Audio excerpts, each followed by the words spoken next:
Guys, जैसा कि आपको पता ही है, सहर रयात समीर रशीद के दरमियान कशीदगी चल रही है। दोनों एक दूसरे के बारे में बयानात देते रहते हैं। आज की कंट्रोवर्सी में बात करेंगे, क्या है उनकी डिवोर्स होगी, उनकी जो कंट्रोवर्सी है उसकी क्या बुनियादी वजह है और क्या इनके दरमियान मसाइल चल रहे हैं। सबसे पहले सहर रयात की वीडियो आप लोगों से शेयर करते हैं, फिर हम इस पर डिटेल से बात करेंगे। चलते हैं वीडियो की तरफ। अस्सलाम वालेकुम एवरीवन, कैसे हैं आप सब।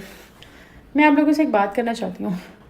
क्या आप सबको पता है मेरी ज़िंदगी में जो चल रहा है अभी, और मैं अभी सोशल मीडिया पर देख रही हूँ कि कुछ लोग विक्टिम बन रहे हैं। तो मेरी रिक्वेस्ट है उन लोगों से कि विक्टिम कार्ड प्ले करना बंद करें। ऐसा कुछ ना कहें, ऐसा कुछ ना करें कि कल को मेरी बेटी को लोगों की बातें सुननी पड़े। वरना मैं अल्लाह की कसम खा के कहती हूँ, अल्लाह की कसम, मैं शुरू से लेकर अब तक की सारी बातें सोशल मीडिया पर रख दूंगी विद प्रूफ्स। ठीक है। और मेरी दुआ है हर उस लड़की के लिए, हर उस बेटी के लिए दुआ है जो ऐसे अजाब में फंसी हुई है। अल्लाह ताला उसके लिए बहुत ज़्यादा आसानियाँ पैदा करे। अल्लाह ताला हर लड़की के नसीब अच्छे करे।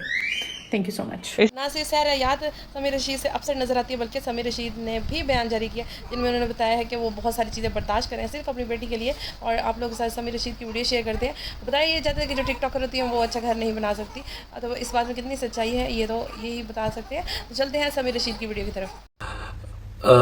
आज मैंने सोचा कि आप लोगों से कुछ बातें की जाएं। जो सहर है वो कुछ गलत कह रही है या कुछ झूठ कह रही है या कोई ऐसी वैसी बात कुछ नहीं कहूँगा। मैं सिर्फ ये कहूँगा कि सहर अभी भी मेरी वाइफ है, मेरे निकाह में है और मेरी तरफ से इंशाल्लाह ताला हमेशा रहेगी। मैं कभी भी इस मामले को उस हद तक अपनी तरफ से नहीं जाने दूंगा कि ये बात किसी भी तरह से डाइवोर्स या किसी भी तरह से और चीज़ पे है।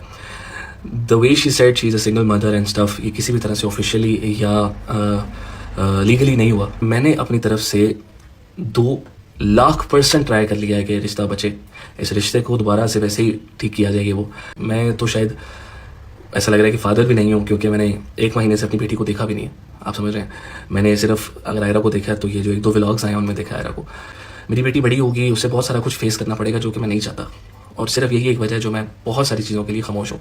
सबसे वर्स्ट चीज़ ये है कि मैंने अपनी बेटी को देख भी नहीं पा रहा, और मैं इस पर कोई भी लीगल एक्शन लेना नहीं चाह रहा, बिकॉज मैं नहीं चाहता मैं अपनी बेटी को कचहरियों में या कोर्ट्स में जाके मिलूँ। बट मेरे पास कोई रास्ता नहीं है उसको मिलने का अभी। तो मैं आपसे सिर्फ ये रिक्वेस्ट करूँगा कि प्लीज़ आयरा को और बाकी सबको जो भी किसी भी तरह से हमारे साथ जुड़ते हैं उन सबको इंश्योरेंस से दूर रखें। आपको जो बात करनी है मेरी ज़ात पे कर लें। और सहर एक अच्छी लड़की है, सहर एक अच्छी बीवी थी, एक अच्छी बीवी है, और इंशाल्लाह ताला मेरी तरफ से तो हमेशा रहेगी। सहर के अंदर कोई ऐसी चीज़ नहीं है जो मैं सोशल मीडिया पे आके कहूँ कि ऐसी वैसी। हाँ, थोड़ी जज्बाती है और शायद जज्बात में आके लड़कियाँ कर देती हैं ऐसी चीज़ें, बट अल्हम्दुलिल्लाह बस बहुत अच्छा टाइम गुजरा है। अच्छा, इन दोनों की कंट्रोवर्सी तब सामने आई जब इनकी बेटी की फर्स्ट बर्थडे थी और इन दोनों ने एक दूसरे को सोशल मीडिया अकाउंट से अनफॉलो कर लिया, और जितनी भी इनकी शादी से रिलेटेड वीडियोस थी सहर ने वो सारी अपने हस्बैंड के साथ जो थी वो डिलीट कर दी, और समीर रशीद ने भी सेम ऐसा किया।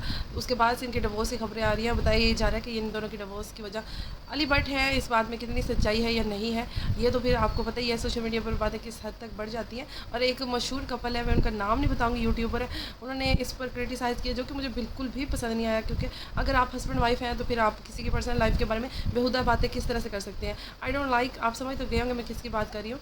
तो इन दोनों की अभी तक डिवोर्स तो ऐसा सच नहीं हुई, लेकिन ये है कि अभी तक सेपरेट हो गए हैं और एक दूसरे से अलग रहते हैं। बताया जाता है कि टिकटॉकर्स अच्छा घर नहीं बना सकती, और हो सकता है कि माजी में होने वाले इनके अफेयर्स इनकी शादीशुदा लाइफ पर इफेक्ट कर रहे हो। बहरहाल जब आपके बच्चा हो जाए तो फिर इन चीज़ों को इग्नोर करना चाहिए। बहुत सारे कंप्रोमाइज़ करने पड़ते हैं शादी को निभाने के लिए, जो कि ज़्यादातर औरतें करती हैं और हस्बैंड भी करते हैं। जहाँ तक समीर रशीद के बयान हैं उनसे ज़ाहिर होता है कि वो घर बसाना चाहते हैं, तो सहर रयात को भी थोड़ा सा कंप्रोमाइज़ करना चाहिए। तो ये तो वही बता सकते हैं किस हद तक उनके दरमियान क्लैशेज़ है। तो मेरी तो यही दुआ है कि उनके दरमियान पैचअप हो जाए और बाद डिवोर्स तक ना जाए, क्योंकि अल्लाह पाक ने डिवोर्स को सबसे ज़्यादा नापसंद किया है। ये थी मेरी आज की controversy. Hope you like it. इसके बारे में मज़ीद डिफरेंट कंट्रोवर्सीज़ के बारे में जानने के लिए हमारे चैनल को सब्सक्राइब कर लीजिएगा। आपसे मुलाकात करूँगी बहुत जल्द किसी बहुत अच्छी वीडियो के साथ। अपना ख्याल रखिएगा। Thank you so much for watching. Have a nice day. अल्लाह हाफिज़। ना जाओ पिया, ऐसे ना जाओ मुझे छोड़ जा, हीरे हीरे हीरे तू भी क्या याद रखेगी, जा रांझण तेनू छोड़ दिया।